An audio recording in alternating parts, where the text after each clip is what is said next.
Some conversations will be mind-blowing and you'll sit there and you'll have the most profound change.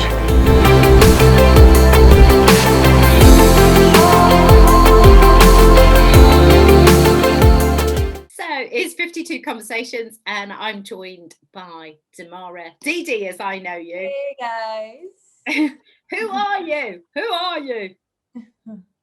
So one of the reasons that I wanted to talk to you is because I know you really well and I really get your vibes, your energy, the way you put yourself out there, and the fact that you're willing to talk about things that are really important to talk about across the board. For people that don't know you, introduce yourself in the way that you are today. Well, me, I am a island girl. I'm from Antigua.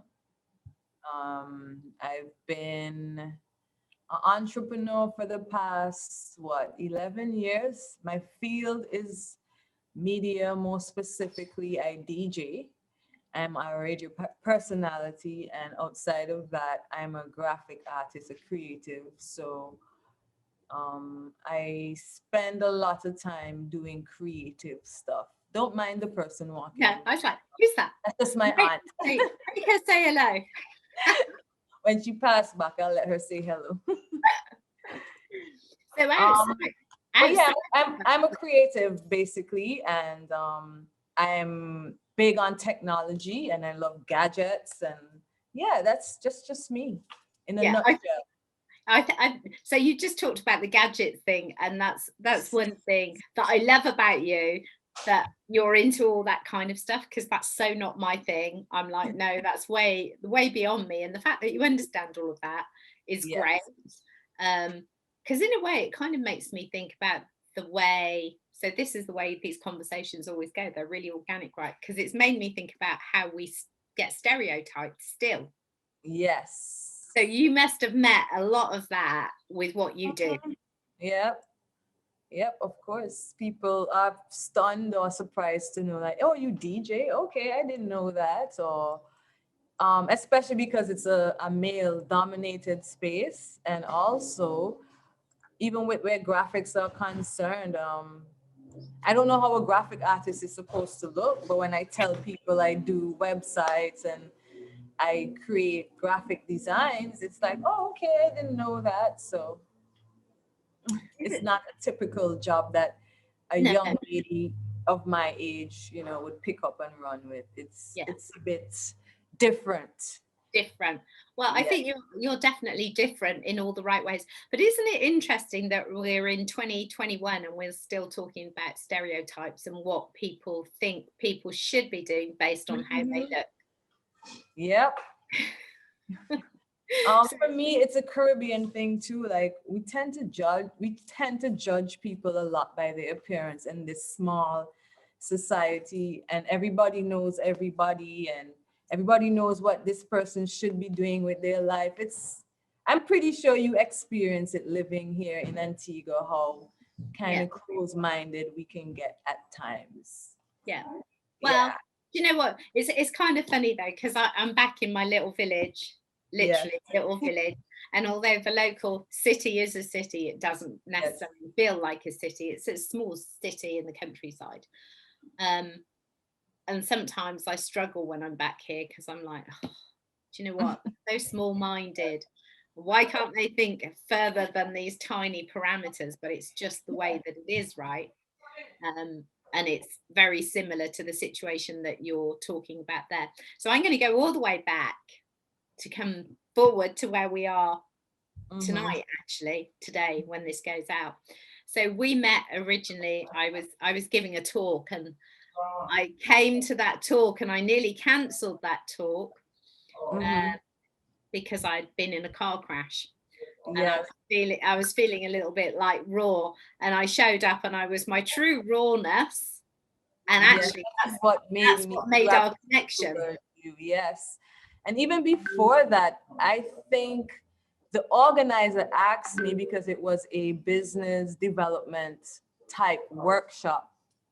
And she asked me, because she as well was coming in from the UK, and she asked me specifically, what areas, you think I should cover in the workshop. And I kept telling her, the government does all these workshops, these private companies does all these workshops, but they never really cover mental health. And at the time, I was struggling a lot with my mental health. And it's like, oh, you can do all these things for your business, but me, the person, if I'm not all right, who's going to do it anyway? Like, I have to be good so I can carry out my duties anyway. So I thought that was very important in a setting like that. So I spoke to her specifically and told her that she should have someone come in and talk about mental health. And I guess she chose you, and you came, and I received your talk, and it was just so uncandid and raw, and you were yourself, and that drew me to you. And I said to myself then and there, you had your little head mechanic business cards, and I said to myself then and there, I'm going to take her card, and I definitely need to speak to this lady. So that is how I guess this whole thing kind of manifested. They say to be careful what you ask for, but I'm happy that I asked for this. Absolutely. I made a good decision because I met some really good people on that day. And I think there's a lot of truth in that though, as well, on different situations when we're feeling like the odds are stacked against us, when it feels like adversity is right there, having, crawled out of a car that did 3 flips and was hanging off the side of the road. I was like, should I really be going to do this talk? And actually, that's exactly why I needed to go and do that talk, because my authentic self came through even more, my rawness, which is something I'm super passionate about. And as I've got to know you, that's one of your qualities that is amazing. You remain completely grounded in who you are, no matter what. So how hard again? So let me let her say hi. This is my mommy auntie. She's actually my hello, mummy auntie. My mom's sister, the oldest. So I'm by her right now. Cool. So. She looking out for you? Yes, of course. Always. Even before my mom passed, she would tell people I'm her second daughter. That's perfect. So it worked out. Even when my mom left, it was like, okay, I have somebody else there, So second auntie's going out around the world as well. Oh, okay. Pleased to meet you, my dear. This is Janice, this is Miss Palmer, Joycelyn. Hello, Joycelyn, Miss Palmer. All right. She's really lucky. I'm just going to say she's really lucky to have you. Oh, thank you. Yeah, it's mutual. Absolutely. See, right. Bye. It's really important though to actually acknowledge our matriarchs wherever they come from, right, and whoever they are, if they hold that position. Yes. So there you go. Definitely. So I was going to ask you, because of the way that you show up, and you are, everything about you is authentic and true. How has that cost you relationships, people, businesses through your life? Man, I think I know. For me, I think my friends, my true friends and my family, they already know who I am and how I am. So for the most part, they're okay with it. But if persons are really new to me and they just met me, they've seen me outside of, my home and in my comfort zone around my friends and family, they'll be a bit taken back, like, whoa, this girl is a bit, But for the most part, it has cost me some relationships, but for the good, because there's just some people that you don't need around you in your space. And I think once I'm myself and I put my boundaries down and I just let people know what I like and don't like the people who really aren't for me usually just, fizzle out. Yeah. And before, I would say that it would bother me, but after understanding who I am as a person, just doing some introspection and just trying to figure out, navigate through life, I don't think that's a bad thing. You have to be yourself so you can attract what you really want and desire. And if there are things around you that aren't meant for you, I mean, you can't go wrong with being yourself because as I said, they usually just fizzle out. We know what we want, we know what we need to do to get there, but there are also things that we don't need or want in our space that hinder us from getting to where we need to get. And I think for me, for the most part, being myself has helped me more than the average person would think. It may scare some people away, but maybe they need to be scared away. You know what I mean? Absolutely. It's really interesting. It seems like a theme that's been running through my days for the last couple of days. And this morning I did a little sit down and tell a story, and it was kind of so one of my friends phoned me this morning, who he never phones me unless we pre-organize that we're having a conversation.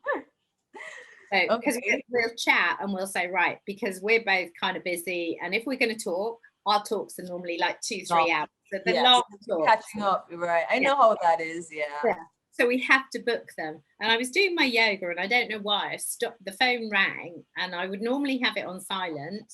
And I was like, okay, it's ringing for a reason. And I look and I see his name, and he's like, hey, and I could hear in his voice that there was something. So I'm like, what's going on? And he said, oh, I just need to tell you that our friend Kevin passed. And I'm like, what? Literally what? So this guy, was 46, fit, smart, intelligent, looks after himself. I was due to record a conversation with him next week, and Owen's like, yeah, he had a stroke on Saturday, he had a brain bleed, he was in a vegetative state, and the family were just told, there's no coming back from this. So they switched off the life support. Wow. And I was like, man, he's 46. Man, he's 46. Yeah. Oh my God. And all it did was remind me constantly that we're not promised tomorrow. So what we do today, we may as well do it the way we bloody well want to do it. It's funny that you brought that up too, because that's exactly how my mother passed. She had an aneurysm. Her brain was bleeding. She actually passed away in the ambulance on the way to the hospital, and they resuscitated her at the hospital, but she was basically on life support. This was a Thursday, and by Sunday, the hospital called us and told us they kept having to resuscitate, and there's going to be a point where it's just going to be very hard. So we need to make a decision if we want them to continue or just let her go. So, we decided to let her go. So all of us, and we were actually at my mom's house at the time when they called too, praying and, just putting good vibes out into the universe. And it was that night that we just had to decide to let her go. And it's funny that you brought that up. Wow. Very, very similar situation. And my mom passed away at 49. Right. Just 3 years shy of your friend. So that's very interesting. Isn't it crazy? And you're in your auntie's house. Yes. And I was just telling you, this is my second mom and stuff. Yeah. There's a reason why these conversations happen, right? And why we do the things that we do. Yeah. And it's really just, for me, it's just this massive reminder, make what we're doing count. Yes. And, those are that are supposed to walk the path with us will walk the path with us. And if they're not supposed to. And we have to let go of the attachment of thinking, oh, I want this person to be there. Yeah. And that's really hard, right? To do that. Another thing that I took away from her death too, like, obviously there had to be something wrong for her to get an aneurysm, right? So she had very high blood pressure. She would control it with medication. But I just feel that just watching my mom grow, like, I feel like she was just this person there for everybody, but nobody was really like, she wouldn't really tell people her struggles or share her ills with much people. Like, for the most part, people thought that she was okay. And clearly she wasn't, because she just dropped down one day. So even with her dying and the spirit that she has and the type of person she was very helpful. She would serve a lot from an empty glass. And for me, that kind of taught me as well to take care of myself better, because I don't want to end up like her. No. High blood pressure, it runs in our family. It is something hereditary. So I cannot spread myself too thin. That's something that I really, especially now that I'm so like established in what I'm doing, I try my best not to stress myself or spread myself too thin, because I get crazy. I can feel the anxiety coming on, Yeah. and you just never know what other issues you may start to develop because you're not, taking control of your life or doing things from a full cup, Yeah. So So I just wanted to add that part. well, yeah, because I think that's really important, because obviously losing your mum's super traumatic. Oh yes. How you walk your path through that. Yeah, being able to look at it in that way and say, okay, what do I need to do to limit the odds of that happening to me is super important, right? Because otherwise, and especially when we're going through grief and we're in those spaces, we can find ourselves leaning into the activities, the behaviors that actually will be detrimental to us. So it's yes. And I look like my mother, I behave like her in certain ways. So it's like, yes, my mom was my hero, my shero, but there are things that she probably could have done better that she would still be here with us today. So I just take a page out of her book for what not to do also. I was going to say, it's about taking the learnings, isn't it? Do you know what I mean? And sometimes the things that we then have to do on. So I was just saying to you, we were late coming on to this because I decided in my madness, in the heat of English summer, which is with us and will probably be gone by tomorrow, and it's this strange thing. When it gets hot in England, it's not like it's hot there. It feels different. It feels like much hotter. And I decided to go rambling through the countryside on a client call, and I'm hot and I'm sexy. But I also know that that's really good for me to go and do. Do you know what I mean? So I've exercised this morning, then I've done some work, I've done some calls, and then it's like, oh, actually, the client I was talking to, he couldn't do a video link up, so I was like, okay. Where do you find all this energy, Janice? Like you're like I channel it. twice my age, and I'm like, by the time I come off the radio and do a few designs, I want to sleep. Do you know what? We have to. I think it's the way our neurology is. But for me, movement is literally everything. Movement is everything. So, and I learned that even more about myself when my dad passed last year, because then I was just like, oh my God, it was crazy movements. But it's the physical benefit that ultimately brings the mental benefit, right? Because when we do the exercise, we get the rush of all the nice brain chemicals. Our own cocktail maker comes in and gives us serotonin and dopamine and endorphins. So like, even when you're tired at the end of it, you can go, oh yeah, but I feel good.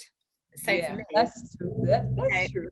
And if you think about the client that I was just talking to, we were talking about the 80-20 Pareto principle.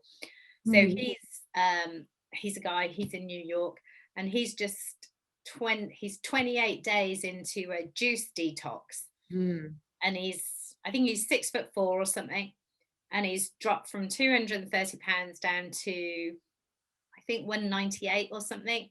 He doesn't eat meat, he's vegetables, he's working out, and he's got a really, a high pressure job.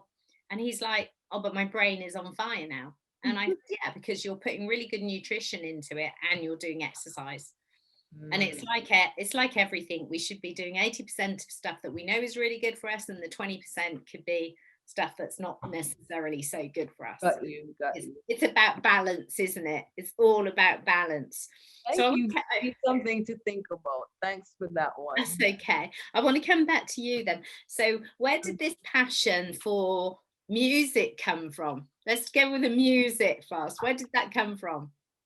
Again, it was really organic. Growing up in a house, my mom played all genres of music. She loved music, from Whitney Houston to Percy Sledge to Bob Marley, Beres Hammond, like a mixture of different genres. So I grew up around that. Also, my dad had a discotheque and a snackette. It was called the Zodiac Club. So he would have his sound system and his records and stuff. So I can remember seeing him play his music as a child as well. And my brothers, my older brothers, my mom's two sons, Sean and Shari, they too were heavily into music.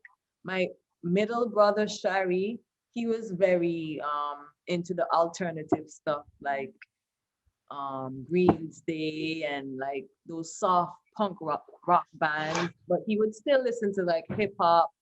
Enya, Enya is a Okay. totally different mind space there. People Yeah. like Sade, just a mixture. So that's why I'm so rounded too. I can go anywhere and play music. My older brother though, he was predominantly into dancehall reggae culture and sound system culture. So that's where I got that from, my older brother Sean. So just a mixture of the people that were around me there playing their music, and it was just all coming into me, and it grew with me. And Yeah. I just decided to take it a step further, like my dad, and like make a profession from it all, like make a living from it. Yeah. Yes. So, so for people that are listening that don't necessarily understand what you mean by sound system, and then let's get into this whole clash thing. Yes. It took me ages to work that out, and I think reading Brenda Lee Brown's book, Mm-hmm. London Rocks, was really insightful because that gave me an understanding of like the music and the culture around it. But for people listening who don't know what you necessarily mean, When I was watching her interview as well, I could relate because I had just recently watched the documentary for Trojan Records in the UK. So they kind of explained how sound system and reggae music got popular in the UK. So I could Yeah. kind of relate with her and she's talking about going to school and stuff like that. Because yeah, the that's documentary cool. kind of covers that, and they talk about the skinheads and Yeah. like I could relate. So sound system, I want to start with a quote. The only good system is a sound system. That's a quote that I don't even know who came up with that quote, but it's a quote that have been used over the years, especially by reggae artists and reggae ambassadors. So the sound system was created for the blacks in Jamaica. Apparently, this is a story that I'm just sharing that was told to me. Yeah. Um, Back then, like censorship on the radio, like you could not just sing about anything and put it on the radio. They used to censor, or I wouldn't even say censor, they would not play black music. They would stay away from it because a lot of it spoke on the conditions of life in Jamaica. They would speak up against politics and stuff like that. So in order to silence the voices of these artists, they would block them from the radio stations because that's the only way persons were able to consume music back in the day in Jamaica, right? Yeah. So what they did, the blacks decided to start their own way of spreading the message. So that's how sound systems started to become popular. They were like different bars and studios by the blacks, and they created the sound system. So the artists had somewhere to sing. So then when they started to collaborate with these underground artists that weren't getting any radio play, it would create an audience. People would come around to hear the person sing and what they're singing about. And obviously they could relate because they're singing about everyday life in Jamaica. And it became so popular that these gatherings now became the dance hall. So sound system came about as a way for black people in Jamaica to let their voice be, it was for them to let their voices be heard through music because they were kind of blocked from the airwaves. And that is the history of sound system. Now it's become so popular. I think probably in every corner of the world you can find a sound system. And I think Bob Marley kind of like revolutionized that with the reggae music in terms of everybody just wanting to play reggae and hear reggae. And even the other artists that came out in the UK, Steel Pulse, UB40, people like that, they kind of pioneered it on a global scale, because now you had people who weren't Jamaican pushing the music as well. So it kind of just spread out like that. And then here we are for today, clashing and having competitions with sound systems. I think back then clashes would be which sound system sounded better. Best. You know, the quality of the music, but then it started to evolve where now DJs or recording artists or the artists themselves would then write lyrics to counter or make jabs at other artists, like, oh, you're not better than me, or I am the best. So it started out with the artists going back and forth. And then after, you know, radio definitely was relaxed. A lot more people could be heard. I think after that, the actual controllers of the sound system now would get the tapes from the artists and continue to play the music throughout the villages, I guess, and what's not. And it became to the point where it is now that each sound system would go now and create dub plates, and a dub plate is a record from an artist, but it's personalized with your name in it. So for an example, I have a few dub plates, not much. And for example, one of my favorites is Freddie McGregor, and he has a song, Push Comes to Shove. When push comes to shove, nobody's gonna put the blame.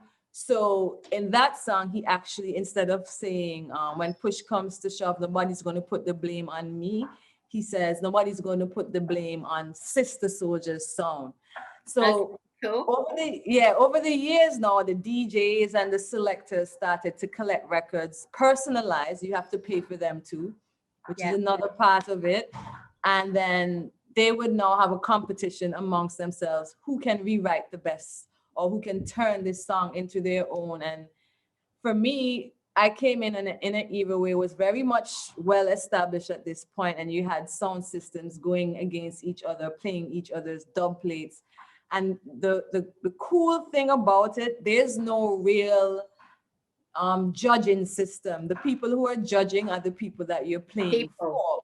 Yeah. Right. So at the end of each round, or at the end of the night, the MC, the master of ceremonies, will ask the crowd who played better. And depending on the response, or who gets the most noise, or who has most hands up in the air, the sound system will be crowned the sound of the night. And that's pretty much what sound system clashing dub plates are in a nutshell. And this has taken you all around the world, right? Yes, it has. I've traveled to over 15 countries, well traveled throughout the Caribbean. I've done Beijing, China. That has been a very memorable experience, because not only did I go there to play, I was able to go sightseeing. I visited the Great Wall of China. I was able to leave my sticker in one of the huts on the trail. And I met the person that brought me there. She was actually an expat. She's Russian, but she was going to school in China and working in China. She's a DJ as well. And it was pretty cool. And they have a huge African and Caribbean student community in China. So even though I went and, half of the people there were nationals, obviously Chinese, I still was able to meet persons with the same backgrounds, similar backgrounds. And I was able to fit right in. It was a Caribbean party. And there were a lot of Americans in the crowd too. And what I love about Americans and people who aren't from the Caribbean, they aren't that hard to please. Once the beat is good, they will move, Yeah. Like they don't even have to know what the song is saying, but once they enjoy the rhythm and the melody, they will have a good time. So yes, DJing has taken me all over. It's cool listening to you talk about that with such passion as well. So now I'm intrigued as well, because you said it was a female DJ that got you there. So yes, haven't you just celebrated how long you've been doing? Oh yes, Tell us a bit about that. Yeah. we celebrate sister. Well, I'm a part of a group of females who play music. The name of the group is Sister Soldiers. And we just celebrated our 15th anniversary in April. So I've been doing this thing pretty much right out of high school. I was only 17 when I started, and I'd never looked back since. I've been pushing ever since. I mean, there are years when I was quiet because I was focusing a lot on the business side of things and making things more professional and just structuring it in a way that works for me and works for what we're trying to do. But yeah, we've been around for 15 years and it seems like just amazing. yesterday. Yeah, I don't think there have been any other female groups in Antigua or females who played music for such a long time without a break. I know there's some from before us that don't really do it now or probably just getting back into it. But Yeah. I would say we're probably the longest standing female group to date coming out of Antigua and maybe even the Caribbean when you look outside, because I'm well connected in the islands and most females who I've met in the space, they play by themselves. It's not like a crew. It's not an MC or a selector. It's just them playing music. So I feel pretty proud because So you should be more than pretty proud. Be really proud. I'm really proud because there aren't a lot of females in the sound system space, that aspect where you have an MC, the person, you know, talking over the music, and a selector per se. I don't think there is any other sound out of the Caribbean like that. They do have a few. Oh, I must, you know what? Things changed since we last spoke. Actually, my friend DJ Nas from Jamaica just recently recruited a DJ because she's mostly the person on the mic and she would play the music for herself, but now she has a selector. So other than her, which happened very recently, I don't think there are any other female peers or a group of females pushing the sound system culture coming out directly from the Caribbean. That's And super that is cool. yes, that's very, very big for me because I love it and I feel like a lot of females love it, but they're deterred because of the males that are involved right now. It isn't an easy position to hold. No, I'm sure. Yeah, a lot of ego trips, a lot of power trips. I've actually been in it legally with someone already where I had to call the police and the police had to talk to them about what you can say and not say because you know there's the Electronic Crimes Act and all these things. But yeah, I'm very proud of that, and I hope with us, you know, pioneering this, it would encourage more females to actually, you know, hop into the space. Absolutely. And you know, try a thing. You never know. It's about following your passion and your purpose, isn't it? So I've got to ask you, so new radio show as well? Yes, since we last spoke, I just started a new.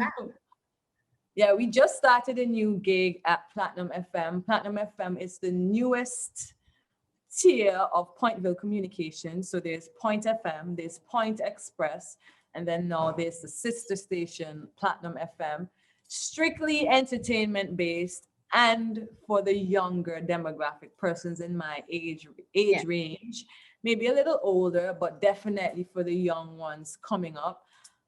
That station was created for us, and we were offered an opportunity to do the morning show on that platform. So from every morning, from Monday to Friday, 7 to 10 at Atlantic Standard Time, we are live on Platinum FM. And the name of our show is Morning Meds. And the whole idea of the show is just to wake up with us and let us help you to get up and get your day going. So it's not, it's not super religious. No, it's very uplifting and empowering. And as we go on towards the end of the show, we also do a segment called Platinum Entertainment News, where we cover entertainment stories that are happening in Antigua and around the region, because there's a lot going on in Antigua. Nobody really covers the entertainment front like that here. It's very small and there's a lot going on. And then at the very end of the show, we have a business in focus segment where we invite entrepreneurs, business owners, even persons in the music business to come and speak about their journey and what it is that they do, and just share with the people, what it is, their passion and their purpose in life. So yeah, I think it's a great show. I've listened to quite a few because it's you. Oh, wow. Nice. Thank you. I listen, and because Thank you. it's the right mix, and Yes. it's something that's needed. So Yes. I hope you're getting the numbers and the listeners. Well, I'm a novice to traditional radio. We've been doing internet radio with My Turn Radio for a year and a half. That's another platform we play on every Thursday. The catch with that one, it's just only females. So we have females from all over the world on that platform. But outside of that, I'm very, very new to traditional radio, and the feedback has been overwhelming. It's been very good feedback. Of course, there's constructive feedback, and I have to take it all in. But for the most part, it's been very good, and I just hope to build on it and continue to grow in that space. Yeah, you're an I actually like it. You're a natural for it. Seriously. I don't like talking, but again, I think it's something that I suppressed at very young because my teachers would complain to my mom and my parents, oh, she talks too much. She's always talking. She's always disrupting the class. But I mean, I love your disruptiveness. But for them, I guess they didn't see that talent within me. And even as a grown person, I feel like that contributed a lot to my social anxiety and not like being able to talk to people about myself. So we have to be very careful how we deal with our children today. Like we may be holding them back. You never know, I think once they're not being harmful or too disruptive, you should give kids the space to grow and kind of like figure out who they are as people. There isn't any right or wrong there, That's huge. That's hugely important points to touch on about allowing our children to find their own ways, and it's difficult because as parents, all we want to do is see our kids do the best. Mm-hmm. But a lot of the times, the version of the best that we're placing on them is what we would have wished for ourselves. For us, it's got nothing to do with them. So it's really important. And it's interesting that you say you don't feel a natural for music and maybe not the music, the radio. It's the music that gives you the ability to go into that because you're in your comfort zone then. Yes. So then it's a bit like you're peeling back some of your layers in the comfort of the music, right? So it's okay. Right. And it's great. It's really, really good. So I'm not going to take up too much more of your time, but I do want to talk a little bit about mental health because it's something that we're both passionate and, clearly we're open. That's how we met. That's how we met because I was so concerned about my own. Yeah, and it's something we have to take. We have to take it seriously, and then I always have the caveat of, but we don't always have to be really serious about it. So it's a serious subject, but we can find ways to be light-hearted about it. Yes, a little bit more open about it because then it's not so. I mean, the thing that's coming up that you're part of, and thank you for that will have gone out by the time people listen to this. It's about the stigma, and it's about how we change that. And now England is probably the UK, America, Canada, a lot of the places we're further ahead, definitely in terms of that than the Caribbean. But how do we normalize it?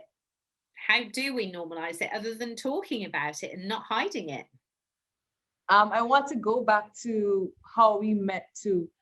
I always felt like my mental health was important even before we met. And that is why I was able to tell Dee that she should include it. And her telling me that she's actually coming with people, nobody that I knew, made me feel super comfortable because we live in a small society as well. And one of the things that I really had on my mind, what if I go to this person knows me, they see me all the time, like what? And yes, there is clients and doctor confidentiality and all these things. But we live in Antigua. I hear things about people that Yeah. only their doctors should know. You know what I'm saying? So that too was a very big part for me. Who am I going to open to? So knowing that V was coming from the UK and bringing all these wonderful people with her, it made me feel even more comfortable doing it and being a part of it. And even reaching out to you, I felt like I had somewhere that I could trust. And even if, no offense, like I don't judge people, even if who Janice could tell, she don't know nobody, she don't know anybody I know, you know. Absolutely. And you know, but it is the thing, you know. So I often, especially when I'm in Antigua, sometimes I go out and I'm kind of like, I work with people, right? So I know stuff. And sometimes Yes. I find myself not wanting to go out because I'm like, oh, okay, I know stuff. And I kind of forget that. But you know, the flip side of that is if we're just saying, do you know what? I feel I was listening to a podcast earlier, and it was Rich Roll, who is like a phenomenal ultra athlete. He's a vegan, plant powered, you know, he's amazing. And he was just saying, you know, I felt really depressed. I think I'm actually depressed. I haven't wanted to train. I haven't wanted to do that. And it's like when you're hearing someone like that say those words, you're like, hold on a minute. You've got millions of listeners around the world because you're phenomenal on your podcast. But it's the truth is that, especially through what we've all been going through, this whole pandemic stuff, people's headspace, we don't have the bandwidth that we had. And we have to be more open to saying, you know, I feel a little bit down. I feel a little bit not myself. And we shouldn't be scared of what the consequences of that are. And then on the flip side of that, you know, there's people in real pain who shouldn't be afraid to say, I'm in real pain. And it's how we get around that so that they're not looked at in the wrong way. Definitely. I don't feel like that anymore, especially now because I can speak about it openly. I think meeting you as well let me realize that I should not be ashamed of my pain, no matter who hears it or who knows. Like, and that's why I'm able to speak about it so openly now too. And saying, you mentioned about, you know, this great guy feeling the way he feels. We're only human, so you shouldn't feel bad for feeling down. Like, everybody can relate to that. The highest of high to the lowest of lows, people in terms of society and, you know, people classing people, you know, everybody goes through it. I don't think there's not one person right now in the world that would not benefit from some therapy right now. Absolutely. You know, and also, you know, when we think about therapy, we have talk therapy, we have music, we have me moving is therapy. Medicinal therapy. You know what I mean? It doesn't mean that you're going to be sat down in a room and telling all your secrets. Exactly. It just means that you have to have a let out for your own self-love. This weekend, my version of therapy this weekend is I'm going to a drumming weekend and I'm going to be drumming all weekend. Like like drums, not those kind of drums, like shamanic kind of stuff. And it's going to be amazing because we're all just going to, it's like Naya Bingi drumming kind of thing. Yes. Right? That's what came to mind. I have some of that this week. We have a hike with Rastafari tours. And we're actually visiting Ras Freeman on Thursday. We do a cannabis tour on Thursday. And on Friday morning, we do a sunset hike. And then on Sunday evening, right before the summer solstice, we do a sunrise hike on Friday. And then on the Sunday, we do a sunset. And that's where Naya Bingi will come up with us to Greencastle Hill, and they actually have a drumming session while the sun is going down. That's going to be I'm looking forward to that. Yes, that's actually what I have to go and test after this. So we're actually going up to Ras Freeman to test the equipment after this. Oh, that's really cool. That's really cool. I should send you a link. Maybe you can join us. That would be awesome. Send me a link and see if I can. With the time difference, that might actually work. So I'm not going to take any more of your time, other than for you to give people a little bit of inspiration just before we sign off on whatever you choose. Well, one theme that has been really like flowing through my mind, like especially within the last year, and the pandemic, or I was about to say the pandemic, but Yeah. let's not get controversial. No, absolutely. It's a joke between my friends and I, but yes, the pandemic is just be yourself. If you're happy, be happy. If you're sad, express it. If you're not feeling right today, express it. You just never know. Like, just be yourself. Be yourself. And that's all I can say. Once you're yourself, you can figure out so many things. You figure out what works for you, what doesn't work for you. Then you realize, okay, I can do this. I can't do this. You won't be letting people down because you're letting them know, hey, I can't show up for you like how you expect. And I mean, for me, your life is much easier when you're yourself. You might scare a few people away, but hey, those people aren't meant for you anyway. So that's my message. Be yourself. That's absolutely perfect. Thank you so much for spending the time. Thank you for having me, Jan. It's a pleasure, and I appreciate the time you took to sit with me and talk with me, and even include me with your 52 conversations. I really, really appreciate it, and I hope that I can touch somebody in some way. For sure you will. Thank you ever so much. Have a great Bye, guys. Bye. Thank you. All right. Bye. Take care, Jan. I'm going to leave now too. Okay. Bye-bye. All right. Bye-bye. We'll catch up.